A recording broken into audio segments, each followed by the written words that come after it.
Boomergeddon. That's a new term that's been thrown around a lot this year. So what will happen to the housing market when all the boomers are gone? Experts say housing inventory will increase by 9 million homes over the next 10 years, thanks to the boomers. And that's bringing hope to our millennials who desperately need a home. But will it be enough to finally balance this housing market? I'm going to talk about this one today, share the predictions, and of course I'm going to give my opinion like I always do. So let's get started. Okay, boomers, are you going to be the ones that actually save the millennials?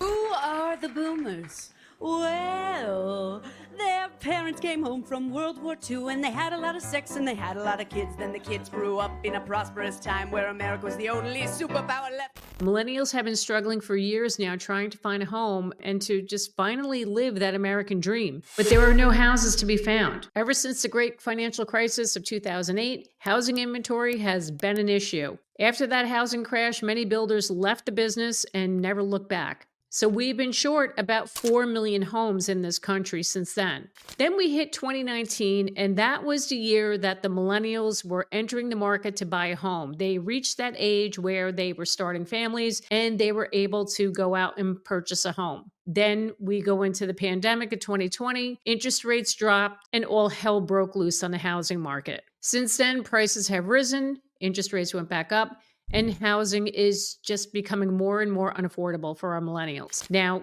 to add insult to injury, people are complaining that the boomers are the ones that are creating this problem in the housing market because they're not giving up their homes, because they don't have a mortgage or they have a very low mortgage interest rate and they don't want to give that up. They're literally sitting on the market and they're aging in place. They don't want to leave their homes. But now there's a tiny bit of hope. There is. So analysts at Freddie Mac have just come out and said that as the boomers start aging over the next 10 years, there's going to be 9 million homes that are going to enter the market. Now, they're saying that, the boomers are going to be entering retirement homes, or a lot of them will be like leaving this earth. Now, some experts have even coined this term, this silver tsunami, saying that the boomers are going to start selling off their homes and it's going to cause this huge flood of homes entering the market. And I'm sure you've all heard that term as well. So as that boomer population moves on to their next stage in life, is that going to bring enough homes into the market to help balance it and bring more homes to the millennials? And will 9 million homes actually crash the housing market like some people are saying is going to happen, or should I say hoping is going to happen? Yeah, that I don't think it's going to happen. I don't think it's going to crash the market. But let's get into this article from Fortune.com that talks about this very thing, and let's break this whole thing down of how this is going to happen with these 9 million homes coming on the market. So let's get into this whole silver tsunami concept that was brought about. This was brought about in November of 2023. So there's this person, Meredith Whitney, who is deemed the Oracle of Wall Street by Bloomberg.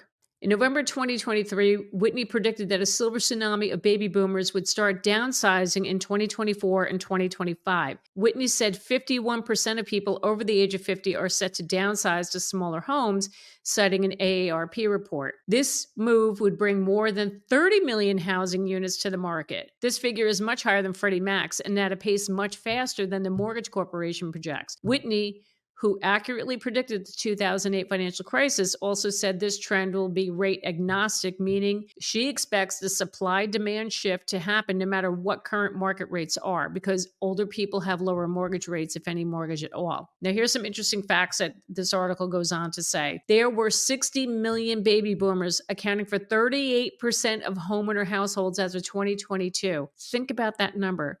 38% of homeowners in this country are baby boomers. What? The boomers clearly haven't made it easy for millennials to climb the homeownership ladder. But if boomers follow the patterns of previous generations, their homeownership rate will decline as they get older, particularly as they enter their late 70s. Freddie Mac predicted that the number of baby boomer households will fall gradually around 32 million in 2022 to 23 million by 2035. So the 9 million homes that they mentioned, that's going to enter the market over the next 10 years.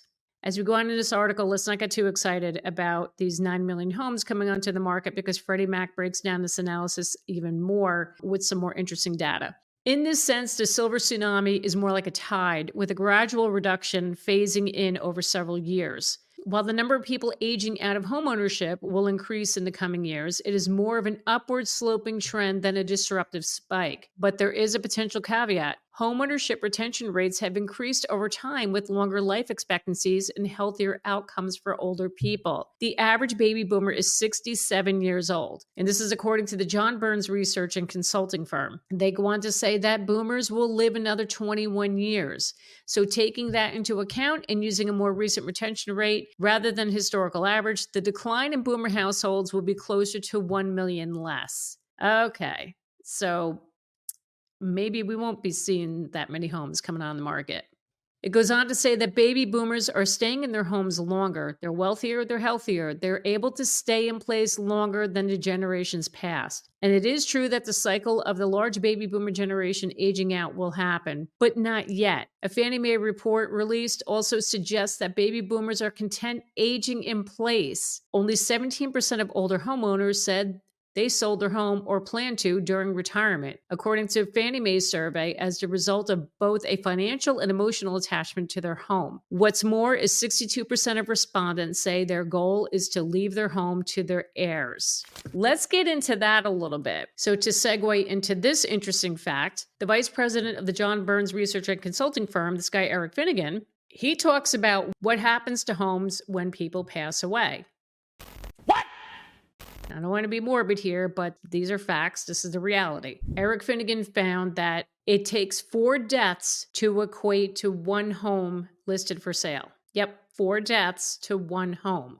Why? He said when people pass away, there's usually the partner or spouse left behind. So that person is staying in the house. They typically will not sell, or take them a while to even consider selling the home, or it's passed on to the children, like it was mentioned in the article. So Eric Finnegan went on to say that if there were 3 to 3.5 deaths per year over the next decade, then less than 1 million homes will be listed for sale. Yes, that's a big difference compared to what Fannie Mae is predicting. So we have to take that into account. So as people die, if the spouse is left behind, there's children, more than likely that house is never going to enter the market. It's never going to be up for sale. It's just a fact. So another statistic to add to this whole 9 million homes coming onto the market, you also have to take into account the new families that are entering the market. Yeah, we can't forget about the younger generation. So we have the younger millennials, and now we have Gen Z that's going to be entering the market over the next decade. The Urban Institute projects that 8.5 million new households will be formed over the next decade, and 7.6 million between the years 2030 and 2040. So all these households, these new families, they're going to need homes. The total housing demand over the next 10 years or more, it's going to continue to increase. If we have 9 million homes supposedly entering the market from the boomers, we have almost about the same amount of people entering the market. Yeah, that's right. Yeah, definitely no housing crash there. No, definitely not. So what is the solution to this? Now, look, I could go on for days about this. I talk about this all the time. The answer is we need to build more homes, and that's it. We can't be relying on our boomers to be, moving on to the retirement home or to die. God forbid. I hate even talking about that, but that's what this is all sounding like. We're waiting for them to all die off so we can take their homes. You can't rely on that. We need to be building more homes. And I've said it before, the local governments need to start looking at what they need to do to allow builders to come in to build more homes. Now, I know here in New Jersey, we don't have that much land. We can't even talk about New Jersey, but other parts of the country, this needs to be explored more. Recently, President Biden is offering a $10,000 tax credit to homeowners who sell their homes, to millennials, or to anybody, younger generation who needs a starter home. That's not going to help either. No, a tax credit of $10,000, that is not an incentive for somebody to sell their homes. I'm sorry. If they're sitting on a low interest rate or they don't have a mortgage at all, $10,000 tax credit, that's real. I don't think that's going to be enough to make somebody want to sell their house. Right. I totally agree. We need to be looking at building more homes in this country. We need to start focusing on bringing back the trades and creating more carpenters, plumbers, electricians, mason guys, everything. We need to do all these things to bring more homes back into the inventory and for people to live in. And might I add, affordable homes. We need more affordable homes for people to live in. So look, guys, I know this is kind of a bummer, but look, 9 million homes, like, yeah, that gives us hope. But the reality is, don't bank on it. Don't bank on waiting for these boomers to move on and to die off, God forbid, that, we're going to be getting their homes, because there's going to be just as many, if not more, new families entering the market. And we just can't be waiting on those boomers to give up their homes. Other changes need to be made, and we need to get more homes. We need to get more new builds built in this country right now. Sorry, that's my opinion, and I'm always going to share it. You got it, dude. Yeah, so a lot of experts had some choice things to say about this housing market for 2024. And if you want to know all about that, you can watch this video right over here. Thank you so much for watching me today to get your dose of real estate reality. My name is Jackie Baker, and I will see you next time.